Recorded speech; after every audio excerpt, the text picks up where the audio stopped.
Olá, tudo bem com vocês? Como estão nossos seguidores? Espero que todos estejam bem. Vocês devem estar estranhando um pouquinho hoje, o Agora a Terça é Livre está começando comigo, mas nós vamos fazer hoje um formato um pouco diferente e vocês vão entender o motivo. Na verdade, nós vamos dar continuidade hoje com outro entrevistado ao assunto já tratado em um programa anterior, que é justamente a questão voltada para cidades inteligentes, energias renováveis, ou seja, sempre na ideia de aprofundar os temas. Agora a Terça é Livre dessa semana vai começar diretamente comigo, mas não fiquem tristes, a Rafaela está aqui conosco no estúdio, a Rafaela também vai participar da entrevista, mas nós só resolvemos dar este formato um pouco diferente para que não se quebrasse justamente aquilo que nós já tínhamos começado a discutir, e hoje vocês verão que com o nosso entrevistado a gente vai falar um pouco mais, aprender um pouco mais sobre esse tema tão importante para a nossa realidade, que é o surgimento e principalmente o desenvolvimento das cidades inteligentes. Então, lembrando, como sempre a Rafa ela faz, não deixem de nos seguir, não deixem de nos buscar nas suas redes sociais, porque toda terça, às 20 horas, Agora a Terça é Livre, está com você para que você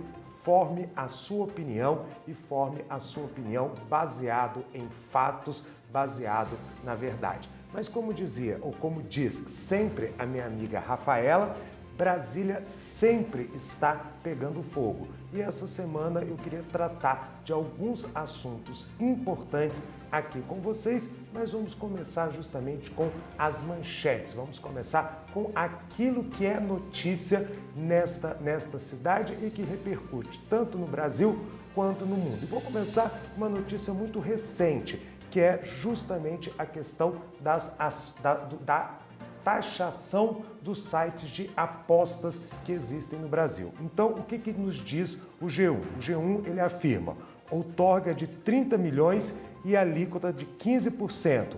Como deverá ser a taxação dos sites de apostas esportivas? O governo editará uma medida provisória para regulamentar as apostas esportivas online. A ação faz parte do pacote de medidas da equipe econômica para aumentar a arrecadação. Como nós sabemos, o país tem que aumentar a sua arrecadação, até mesmo para que o novo arcabouço fiscal possa funcionar. E uma das formas vai ser justamente essa taxação das apostas online, um movimento que cresceu muito no Brasil e no mundo, principalmente após a pandemia. Uma notícia também do UOL agora que nos causa uma certa, vamos dizer, perplexidade no sentido de entender por que ainda há esse tipo de pensamento. Mas vamos lá. O que nos diz o UOL? O OAB repudia desembargador que falou em cultura superior no Paraná.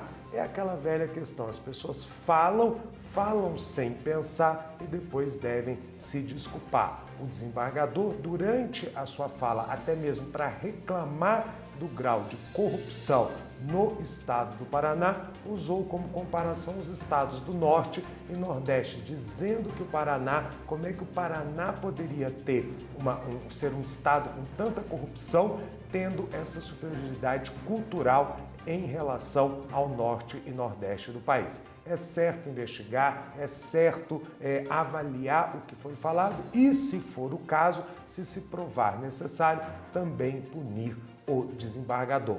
E para encerrar a parte das notícias, também gostaria de ler duas notícias referentes à visita de Lula à China, visita recentemente encerrada. A Agência Brasil diz o seguinte: relação entre Brasil e China muda de patamar após a viagem. Segundo a própria EBC, essa afirmação é do presidente Lula na sua leitura do que foi a sua viagem à China. E nós temos também a perspectiva da BBC News, que diz o seguinte: os recados que Lula deu durante a sua viagem à China.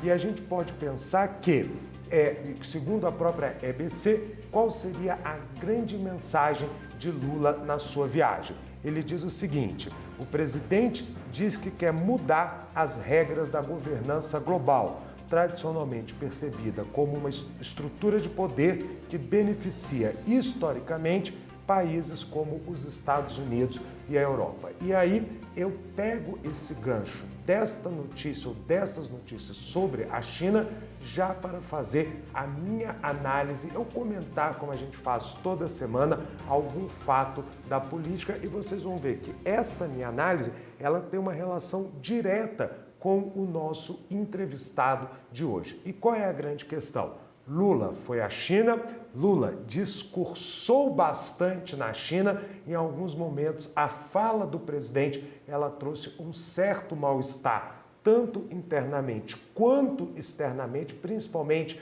nos Estados Unidos, uma vez que o Lula ele volta à sua retórica justamente de uma relação muito mais sul-sul do que uma relação norte-sul. Nós acompanhamos durante os 2 primeiros mandatos de Lula o que seria esta relação sul-sul em detrimento à relação norte-sul mais tradicional na nossa política externa.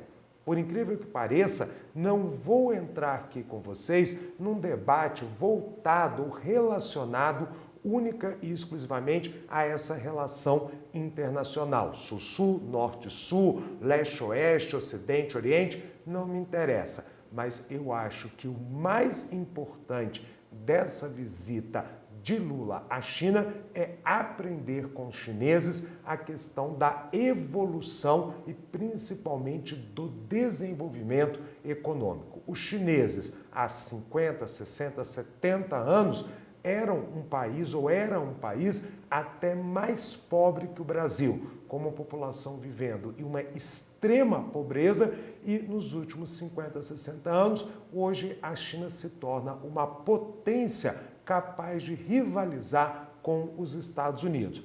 Independente de serem uma ditadura, isto é inquestionável, é uma ditadura e deve ser combatida essa ditadura. A China tem bons exemplos de avanço e de uso da tecnologia para o desenvolvimento econômico e social. E é aí o grande mote que o Brasil não pode perder. O Brasil, ele tem que aprender com a China como usar a tecnologia a seu favor.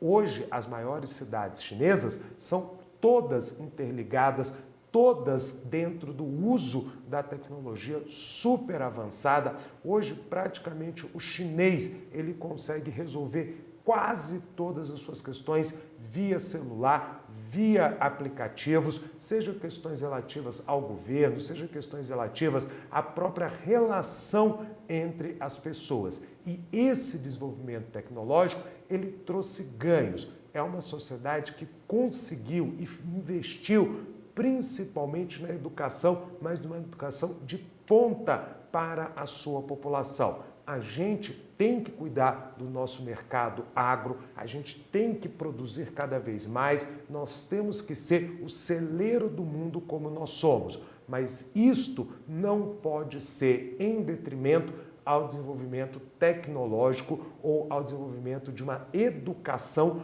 pautada na produção industrial. Na verdade, o Brasil ele não tem que escolher ou vamos investir no agronegócio ou vamos investir na indústria, mas, na verdade, os grandes países do mundo, eles se desenvolveram ao entender que todas estas áreas são importantes para o crescimento de um país. Não adianta eu ter um agro muito forte se eu não produzo riquezas na indústria. Não adianta eu ter uma indústria muito grande se eu não tenho uma produção agro muito forte. Na verdade, o Brasil é um dos poucos países do mundo que pode se dar ao luxo, que pode se dar à necessidade de investir nessas duas áreas, na área do agronegócio e na área também do desenvolvimento industrial. Mas não apenas a indústria de base, Nós temos que entender que a indústria hoje, ou o futuro da indústria, caminha para a indústria de tecnologia. Então, essa visita do Lula, se conseguir trazer para o país a expertise, conseguir trazer para o país estas necessidades, aí sim a gente pode considerar que a visita tenha sido um sucesso. A gente não pode falar que a visita foi um sucesso só porque o presidente foi recebido pelo presidente chinês. A gente não pode falar que a visita foi um sucesso só porque assinamos alguns protocolos de intenção, porque nos reaproximamos da China, nossa maior parceira comercial no mundo, mas esta visita ela só poderá ser considerada um verdadeiro sucesso a partir do momento em que entendermos o exemplo chinês no uso da sua tecnologia para o desenvolvimento dos cidadãos e, consequentemente, o próprio desenvolvimento do país. Apenas intenções não são suficientes para que o país possa encontrar o seu rumo. Agora, eu gosto sempre de lembrar, quando eu falo de aprender com a experiência chinesa, não é aprender a política chinesa que sempre foi pautada pela falta de liberdade. Essa, deixe para os chineses, eles resolvam as suas questões. É a tecnologia, é o 5G, é o desenvolvimento de cidades inteligentes que devem pautar a nossa relação com a China, além do comércio, claro, agroexportador, industrial, o que for necessário comprar da China, comprar, o que for possível vender à China, vender, mas sempre pensando nos interesses do Brasil. E aí eu até entro, falei que não ia falar sobre isso, mas vale a pena a gente fazer uma observação. Também não temos a necessidade de decidir se vamos fazer só uma política internacional sul-sul ou só norte-sul, mas a gente tem que lembrar sempre de um exemplo que são os Estados Unidos, a Rússia ou a China. O interesse nacional é maior do que as nossas amizades. Me desculpem aqueles que não concordam, mas o pragmatismo político é importante nas relações internacionais. Não basta apenas a gente se relacionar com amigos ou aqueles que têm proximidade ideológica com o governo de plantão no Brasil, mas é necessário que a gente sempre olhe os interesses do Brasil acima de tudo. E os interesses do Brasil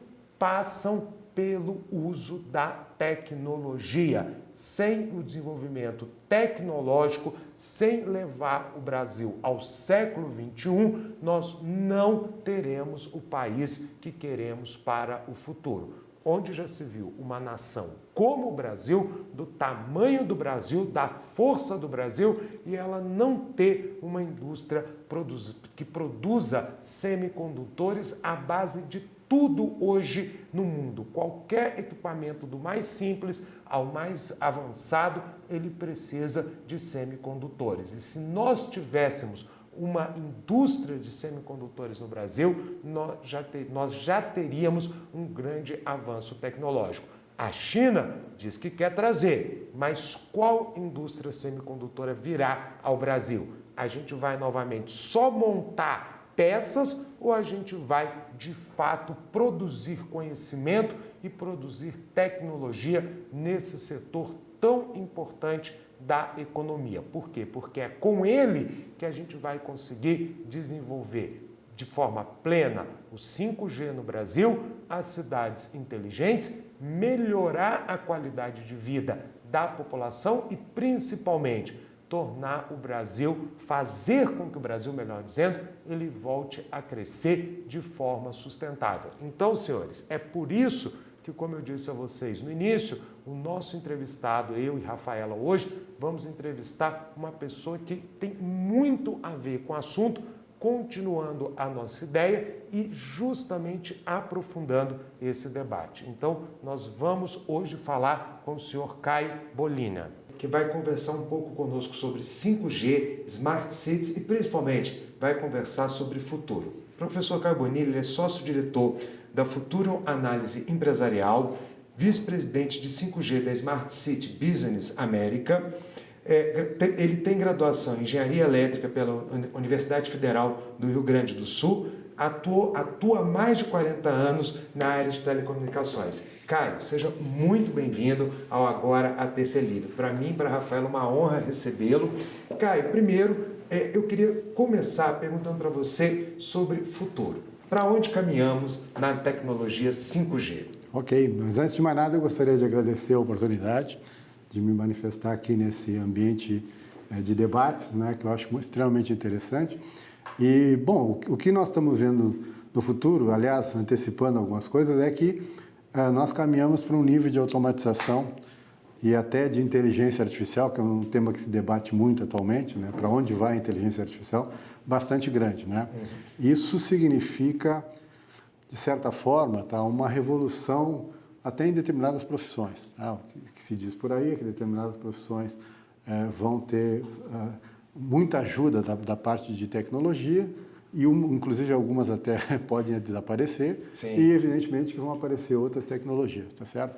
E, no caso do 5G, especificamente, quer dizer, o 5G sem dúvida alguma, vai ser um grande alavancador, né? Já onde os países mais desenvolvidos, um grande alavancador desse futuro, dessas novas tecnologias. Tá? E um dos temas, que eu acho que é fundamental, é por isso que nós estamos aqui discutindo, é a questão de Smart Cities. Sem dúvida, justamente. Smart Cities é um tema extremamente importante que eu vejo, né, como um grande alavancador aí para o benefício do cidadão. Né? Caio, quem nos assiste, pode ser que nós tenhamos pessoas que não entendam o conceito de Smart City. Você pode, primeiro, brevemente, só explicar um pouquinho o que seria essa Smart City, do que nós estamos falando aqui? Bom, o conceito de Smart Cities ele é muito amplo, né? Por quê? Porque quando você trabalha com tecnologia, você pode fazer diversas coisas. Então, vai depender muito do porte da cidade. Certo. Entendeu? As cidades têm, pelo seu porte, têm diferentes necessidades. Por exemplo, uma cidade grande, como Campinas, tem um trânsito já caótico, né? Quer dizer, você pode usar o conceito de Smart Cities, né, para melhorar o trânsito. Né? Uma cidade pequena, ela tem outras necessidades, tá? Ela tem necessidades que são muito mais básicas. Claro que as grandes também têm, né? Mas então vai depender muito do porte da cidade, de que maneira que a tecnologia pode colaborar então para melhorar a vida do cidadão. Aliás, é uma coisa importante, né? Eu estava pesquisando esse tema na internet, tá? Existe uma cidade no Brasil hoje que ela é conceituada como Smart City pelas normas internacionais. Só São José dos Campos. São José dos Campos, São Paulo. São José dos Campos, em São Paulo, exatamente. Porém, tá? Se você entrar na página de São José dos Campos, né, e eu tive a curiosidade de entrar, né, você vai ver que tem muito pouca coisa de oferta realmente de Smart Cities, ou eles não mostram tudo que eles têm, tá certo? Mas na maioria dos casos das cidades, o que a gente vê hoje para o cidadão é o quê? Cobrança de impostos, IPTU, concursos. Em alguns casos você tem marcação de consultas, tá? Então são coisas muito muito espaçadas e não existe assim, uma coisa mais integrada, digamos assim, tá? De realmente você cobrar um imposto é importante, mas não ajuda o cidadão em nada, na verdade, né?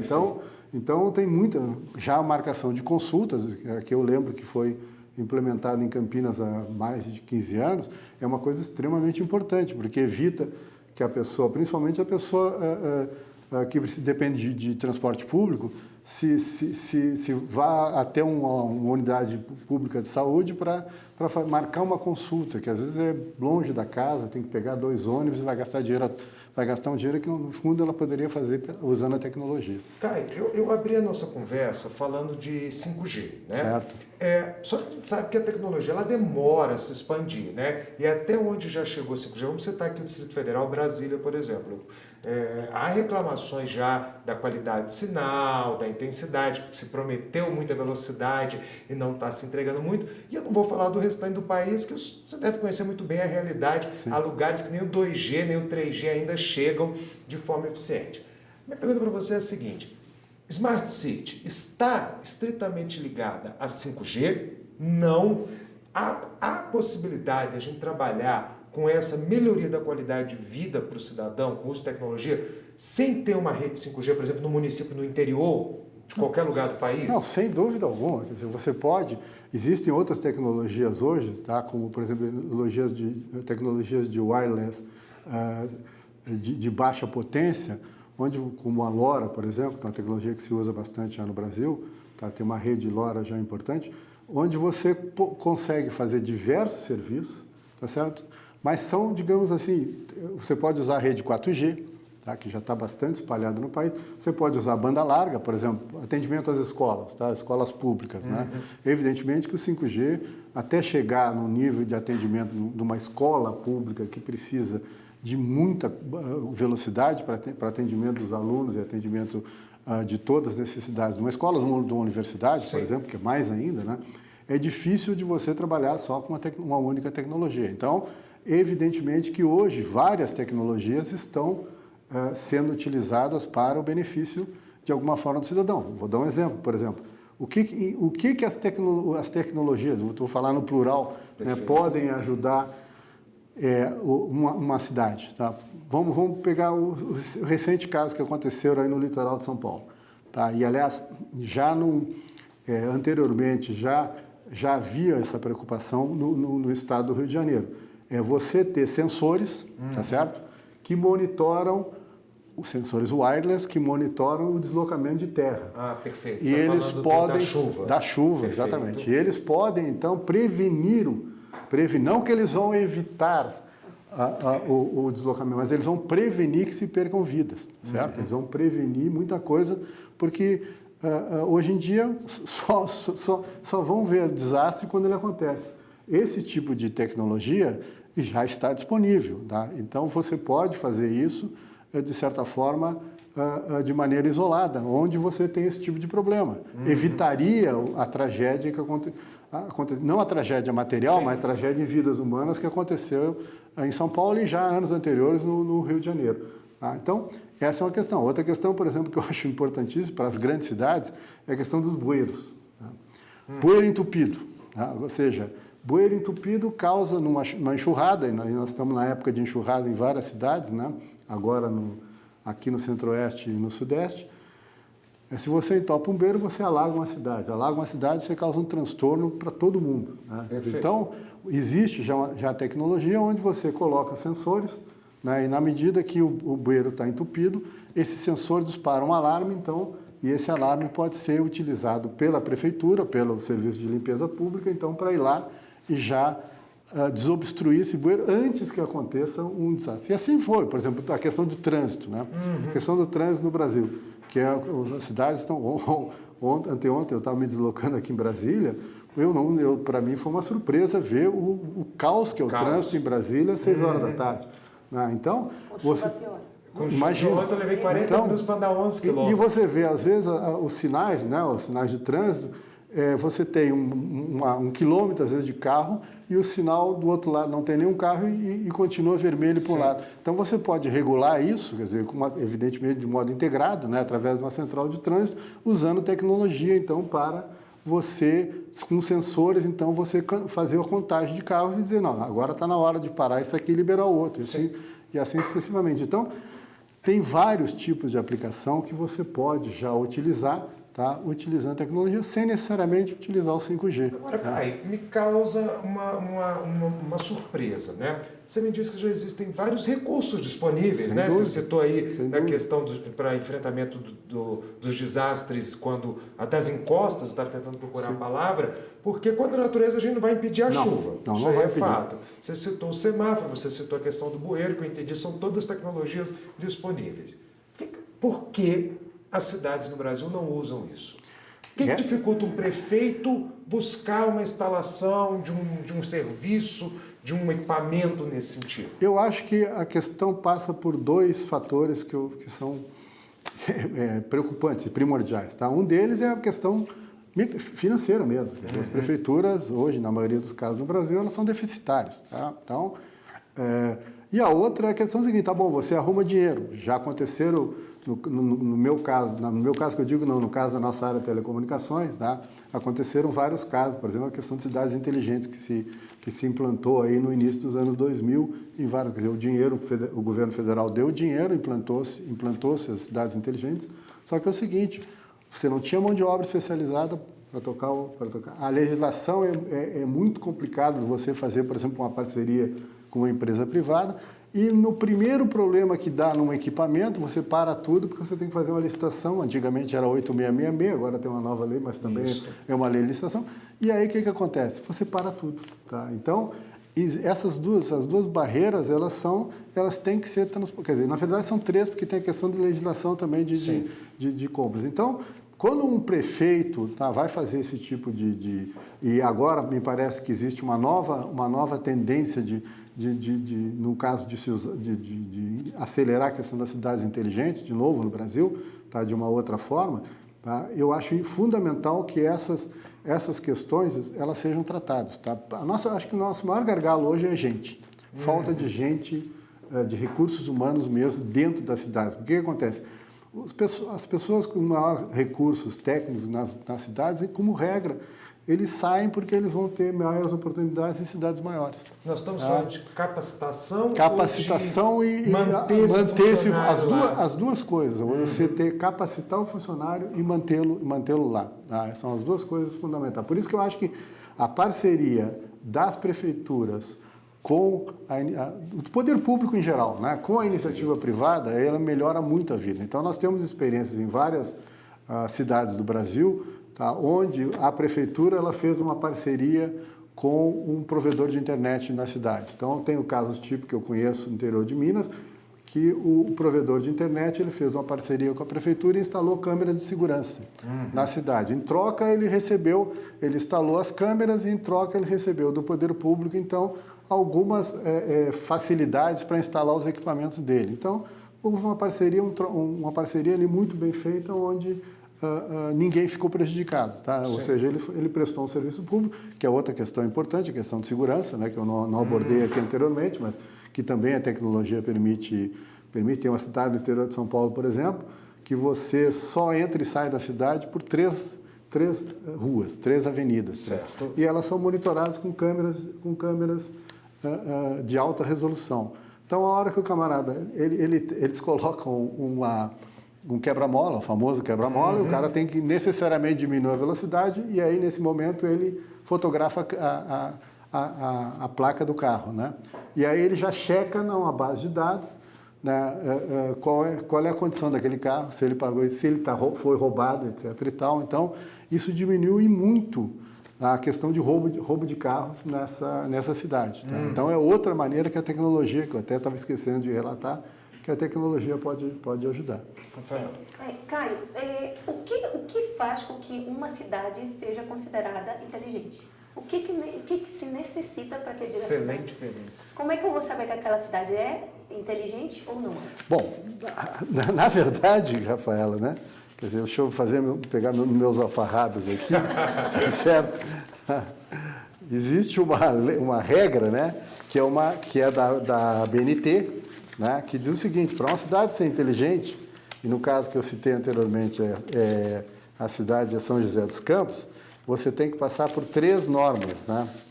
As 3 normas são, peraí que está difícil de achar aqui, a ISO NBR, a norma brasileira, ISO 37120, 37122 e 37123. Ou seja, você tem que ser certificado nela. Tá?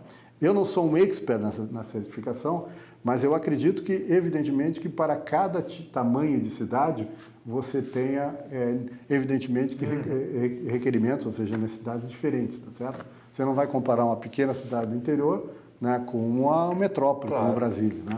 Mas eu diria o seguinte, na maioria dos casos, as nossas grandes cidades estão longe de ser cidades inteligentes, tá? Independentemente do 5G. Né? O 5G, como eu sempre falo, o 5G ele pode ser um facilitador para isso, porque imagina o seguinte, você gerenciar várias tecnologias, tá? Gerenciar várias tecnologias, você tem que ter gente especializada em cada uma das tecnologias, tá? A não ser que você faça parcerias diferentes. Isso significa que você vai ter que ter então, um centro de atendimento, um centro de gerência com várias tecnologias integradas nele. Isso não é uma coisa fácil. Sim, né? imagina. Então, o 5G ele facilitaria, ou facilita, vai facilitar e muito, né, essa integração. Mas eu não acredito que ele sozinho possa resolver alguns casos, por exemplo, na banda larga, quando a gente ultra banda larga, embora o 5G prometa a ultra banda larga também, né, mas aí é uma questão de preço, não é nem uma questão de tecnologia, quanto que isso vai custar, tá certo? Então, a rigor, Rafaela, é isso, você tem 3 normas que você tem que se certificar para ser uma cidade inteligente. E em relação ao plano diretor de ordenamento territorial, o PEDOT, será que, né, isso aqui é só uma suposição, será que colocar no projeto do PEDOT a questão das cidades inteligentes não ajudaria com certeza. alavancaria Sem então, dúvida. a implementação? Tanto é que eu digo o seguinte, tá? Se você quer ser uma cidade inteligente, primeira providência que você tem que tomar é fazer um plano de longo prazo, tá certo? Que se ajustaria, por exemplo, com o PEDOT da cidade, né? Quer dizer, você já criar o seu planejamento de longo prazo, já pensando na integração da tecnologia, não só na questão da urbanização e tudo mais, mas já pensando na questão da integração da tecnologia juntamente. Eu acho que isso é uma ideia sensacional, tá? Porque com isso você já sabe o que... E outra coisa, com isso você consegue implementar, tá, o seu plano em etapas. Tá? O que acontece no Brasil hoje, com a administração pública em geral? De 4 em 4 anos, como regra, né? Ou no 8, né, muda a administração e o cara é novo que entra e diz, não, eu não quero nada disso, eu vou começar tudo de novo. Se você fizer um plano de longo prazo aprovado pela Câmara de Vereadores, que vire lei no município, ou o prefeito, ou o governador, muda a lei, ou ele vai ter que cumprir aquele plano de longo prazo. E isso, então, dá continuidade, né, àquele plano e continuidade, então, à implementação da tecnologia, tá certo? Isso tem que ser um projeto de Estado, né, cara? Estado, não, com certeza, é um projeto de Estado. Você pega, por exemplo, o exemplo máximo da Estônia, hoje no mundo conhecido como o país mais digital no quesito GovTech, cidades Sem inteligentes, dúvida. em tudo isso. Aquilo foi uma alternativa de Estado. O Estado estoniano fez essa escolha e quis isso para facilitar a vida do cidadão. Sem dúvida. Quando a Rafaela coloca botar no PEDOT, é justamente isso. É isso virar uma política de Estado. De Estado, não é mudou o governo, não importa. Você tem uma política de Estado com regras do Estado, quer dizer, que as prefeituras elas teriam que seguir de uma forma ou de outra, tá certo? Como, por exemplo, a questão do saneamento, que agora tem uma lei de saneamento, teria que ter uma lei, então, geral para se adequar, então, e aí, com o passar do tempo, ou seja, ao longo do tempo, as prefeituras, então, vão atingir o ponto onde elas conseguem se certificar para ser uma cidade inteligente, né? Caio, ainda sem essa lei, sem essa política de Estado, a gente, como é que o prefeito, vamos supor que eu seja um prefeito de um município, como é que você acha que eu deveria então agir nesse momento? Qual seria a sua sugestão, o prefeito que está nos assistindo agora, ele falou, eu quero fazer isso na minha cidade, quero melhorar a vida do meu cidadão. Qual seria a sua sugestão a esta pessoa? Bom, eu acho que acho que o mais importante de tudo é fazer um levantamento das necessidades daquela cidade. Tá? Tema de segurança, saneamento, se é uma cidade que tem encostas, né? Se tem problemas pode ter problemas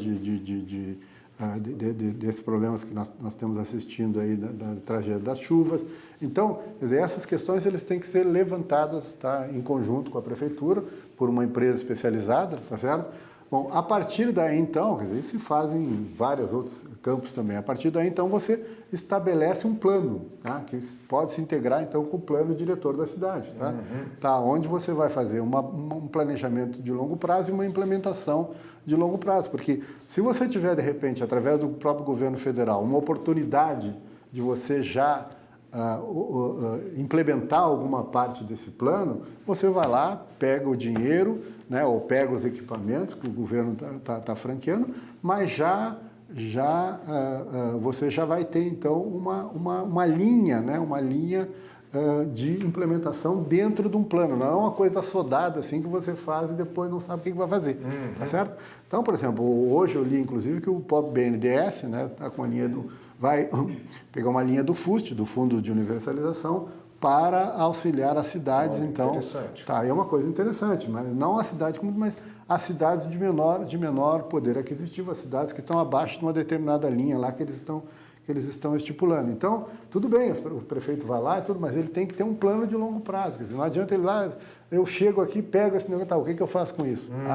Tá, então, é importante esse plano.